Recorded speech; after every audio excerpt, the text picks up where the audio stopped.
Why are you attempting to keep Denise quiet? Jonathan, why are you threatening to sue her? Why? I must know. Don't leave. What knowledge does Denise possess that leads you to believe she is guilty? She has no knowledge. She was confident and lived in style while she was the Christian TV queen. Joni Lamb, however, is now selling everything. Nothing can be spoken by the fans, the heritage, the automobiles, or the mansion. What might cause someone to give up? Was it a sense of melancholy, remorse, or worse? Until today, no one was prepared to believe the indications. If you're enjoying this video, don't forget to like, share it with your friends, and subscribe to the channel for more amazing content. And hit the bell icon so you never miss an update. Now, back to the topic. What we were talking about was. This is not only a negative thing. It disassembles entirely. The following step may potentially be more bizarre. It was not the first thing to be revealed. No lengthy social media post or major news event. Just a straightforward real estate listing that, but for the moniker Poppy House, most people would have overlooked. When they heard that name, everyone paused. There was nothing like this house. This was Marcus Lamb's dream. He had poured his heart into it, prayed over it, and discussed it on the radio. It was not merely a house. As a sign, it was a secure location for leaders, priests, and others in need of respite. It was constructed for a more significant purpose. Now it was for sale. People were taken aback. When Marcus was alive, he always claimed that this house will serve the church after his death. After his death, many believed Joni would fulfill that promise. She had accompanied him on stage and concurred with his remarks regarding legacy and respect. Nevertheless, the mansion was sold in secret for $1,250,000, much less than many believed it was worth, and the documents were signed and the doors were sealed. Nobody said goodbye or anything. It was silent. During that quiet, something broke in the Daystar gang. Some initially believed Joni might simply be under too much stress. When people are depressed, they act strangely. Perhaps the pain was too great to keep the house intact. Perhaps she needed to let it go in order to move on. That's what people initially told themselves, anyway. However, as people spoke, additional questions were raised. How come you have to sell it so fast? How come it's so quiet? What caused Marcus's death to have such a profound impact on the church? Silence, time, and the significant price reduction all seemed strange. Then, some individuals suggested that this might not have been merely melancholy. That money might have been involved. That perhaps things were developing differently than Marcus had anticipated. It was made worse by the presence of Doug Weiss. He was attending an increasing number of events and meetings, and he even appeared on television as Joni's new companion. Others who had felt a connection to the ministry now felt alienated. Marcus suddenly felt as though a very significant vision was being altered, deleted, or rewritten. The fact that everything took place in secret and without anyone knowing was one of the most difficult aspects for devoted followers. But it was more than a house, and they had to know. It was a pledge. In front of a large crowd, Joni and Marcus had made that pledge. Now it was gone. There was no closing or monument. A "for sale" sign was all that was present, and there was an odd quiet that was louder than any lecture. Thus, what began as a dream became a transaction. The house had once been a place of healing and peace, but now it was just another transaction. Many people were left wondering, what else may happen if the Poppy House could be sold without a word being spoken? Thus far, Joni's statements concerning new seasons and managing supplies have been ambiguous. For those who witnessed Marcus pray over those walls and those who donated their last dollar because they supported the cause, however, it was insufficient. Because sometimes what money represents is more significant than the money itself. When you destroy something so sacred without a word, it hurts and leaves a scar. One that is difficult to conceal with grins and Bible passages. It started off as something beautiful, real, sturdy, and unbreakable.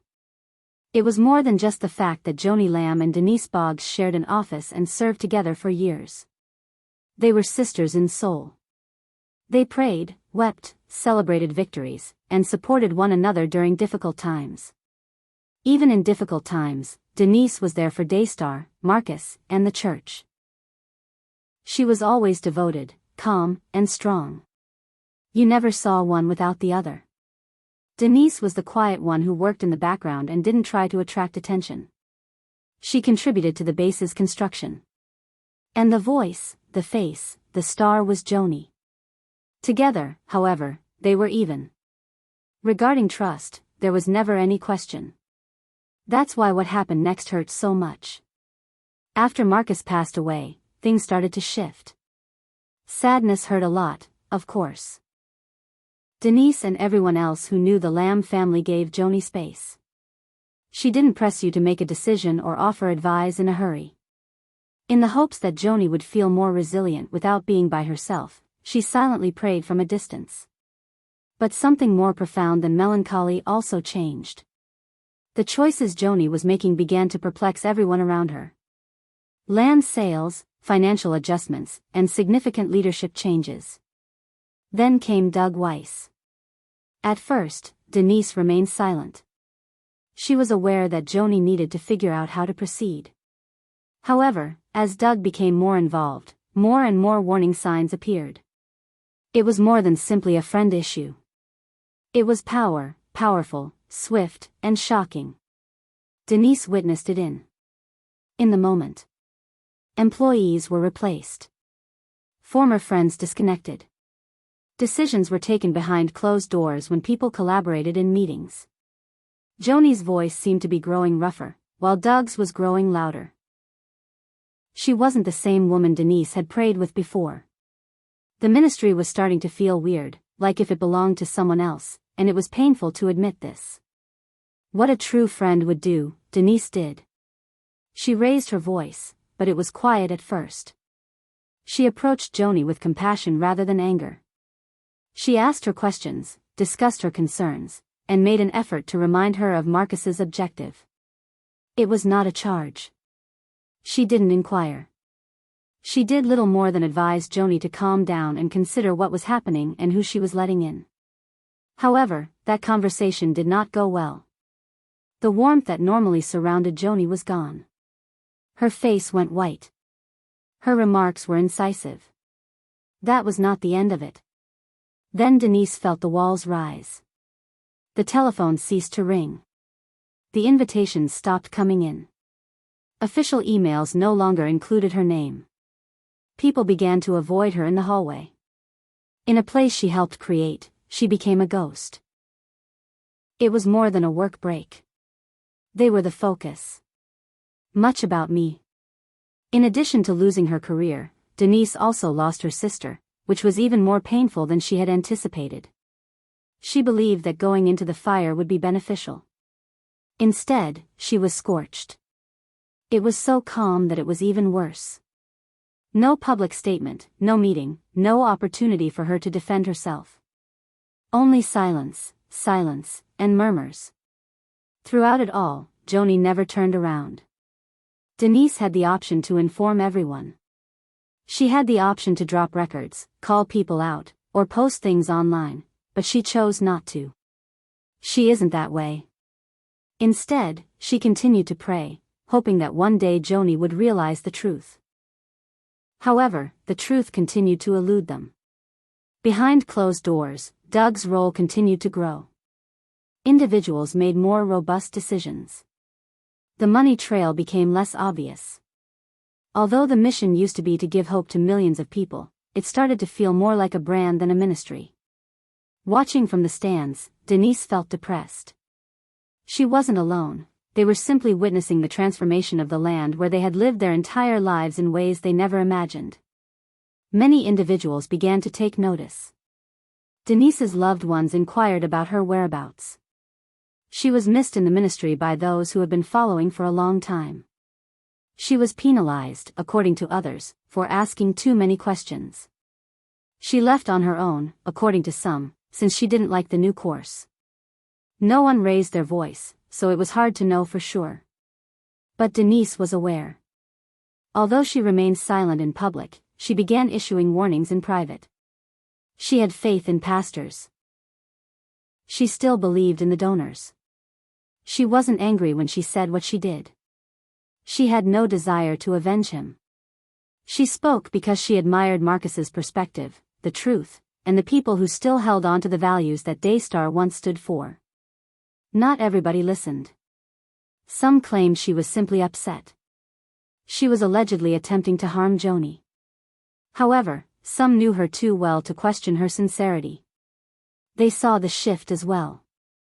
The strength, the serenity, the comfort, and many of them realized in their hearts that Denise had just expressed what they were scared to express.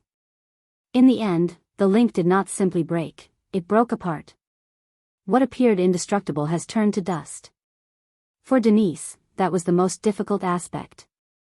The realization that she had chosen silence over the truth, authority over others, and appearance over honesty was what stung Joni the most.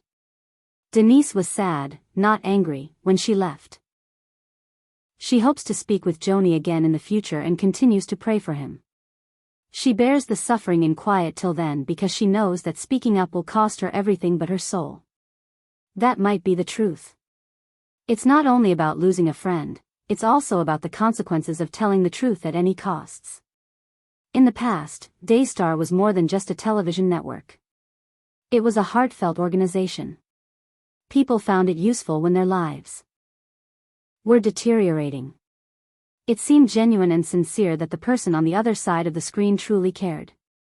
I felt that way about Marcus and Joni Lamb. They didn't appear overly glossy or untouchable. They had a human appearance. They believed in them. They had faith in them.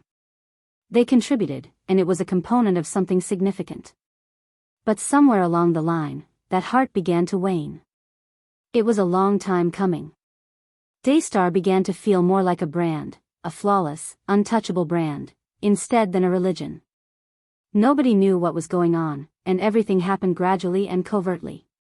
The type that appeared to be more of a lifestyle brand than a facility for healing wounded individuals. After Marcus passed away, the shift became more obvious. There was even greater focus on Joni Lamb. When they were the center of attention, everything changed. Her clothing was more expensive. The vehicles became more sophisticated. The locations that people shared on social media now resembled five-star spas rather than mission trips. People initially gave explanations. She deserves it, they declared. Perhaps that was true for a while. She's sad. She needs a break. However, the money continued to flow in. It accelerated. Private planes, luxury handbags, and international shopping trips all appeared at once. With a new radiance and a new lover, Joni was attending upscale parties. The atmosphere radically shifted with the arrival of Doug Weiss. Powerful, astute, and motivated. He didn't seem to wish to maintain Daystar's current state. He seems to want to alter it to suit his requirements. This marked the beginning of the transformation. Meetings that once focused on spiritual growth and reaching out to others now focus more on how to do both. A large number of longtime ministry employees were secretly let go or pushed out. The replacements were younger, less committed to the primary objective, and more concerned with appearance. It was still captured on camera. The shows continued to air. However, now the message was different. It turned out to be more about lifestyle than sacrifice and more about control than surrender. Donors began to take notice. They scribbled notes and sent emails. "Where is the money going?" asked several of them bluntly. "Why is Joni taking a private flight when our church is struggling to keep the lights on?" Many of such questions resulted in silence or, worse, the removal of users from Daystar's pages. The government appeared to have become too large to be concerned. In the absence of anyone, everything were as frightening. There were some former employees that discussed inconsequential budget discussions in private and silently. The funds are being spent on occasions unrelated to spirituality or on items like pricey furniture or home renovations. One individual expressed the impression that they were employed by a public relations firm rather than the ministry. Another person claimed that because they were unfamiliar with the location, they sobbed on their last day. However, only the most dazzling Instagram photos and carefully curated clips of conferences, quotes, and smiles were seen to those outside the family. Joni never showed signs of weakness. She never mentioned the employees that quit or the friends she had severed. She read from the Bible in the midst of her discussion about gifts, favors, and new seasons. However, the word meant little to many who had spent years in the ministry. Doug's influence just increased. He started speaking on the church's behalf. He assisted in hosting. He conducted the conversations. People both inside and outside the group were simultaneously wondering, who granted him this authority? Who decided that Daystar should take this course? However, asking could result in the loss of your platform, link, or career. But the majority remained silent. Joni's lifestyle continued to improve. Designer-built residences and renovations. The Poppy House, which was designed to provide a safe haven for pastors experiencing burnout, was one of the structures Marcus loved the most. That sale was more than just a financial transaction for many. It was a sign. The message was unmistakable. Marcus's reputation had become irrelevant. The dream was different. Additionally, it was no longer about service. It was about transforming the company, power, and appearance. Daystar was no longer a place of prayer. It was a machine and a company. The number of programs increased steadily. The fundraising efforts continued. However, the genuine, unfiltered, untidy care that underpinned everything was no longer there. Observers noticed the shift. A few folks left in silence, dejected. Because they believed it might be a phase, some people stayed. Over time, however, it became evident that this was the new Daystar. What stung most was being disappointed. Rather than out of obligation, people donated to Daystar because they shared its values. They trusted Marcus's intentions. Joni seemed strong to them. They were now witnessing the base being coated with gold and stillness. The ministry used to say, "We're here for you." Now, it seemed like they were telling everyone, "Watch us shine." Joni continued to cite the Bible, cry during interviews, and discuss Marcus as though his dream were genuine. But what they stated didn't match those words. Over time, that didn't line up and damaged trust. People don't only remember your lectures, you see. They recall the feelings you evoked in them. They no longer felt protected by the Daystar, but rather exploited. Money isn't the only consideration. Values are involved. A Daystar was once a light source. Now it appears to be a sign. Furthermore, brand names can't continue to conceal the facts. Because many witnessed what happened and continue to do so. Although they gained notoriety, Joni and Doug lost a mission. There was more than one cause for it. No significant scandal or loudly publicized speech occurred. Daystar's previous existence came to an end gradually and silently, not with fire, but with calm. It was quite difficult to watch because of this. Quiet simply becomes louder since it doesn't scream. It devoured everything shortly thereafter. For years, Daystar had been a haven where people went when things were going wrong. It felt authentic despite its imperfections. If you watched Marcus and Joni pray on television, you would think they were sincere. Feeling as though someone was watching you from the other side of the screen was crucial. However, that URL is no longer available. Before anyone spoke about the change, many individuals had already seen it. It was initially only a sensation, similar to when you see a loved one smile even though you know deep down that the grin isn't genuine. The shows changed. The words were selected and practiced more effectively. Each show lost the warmth that formerly surrounded it. Joni continued to read the Bible.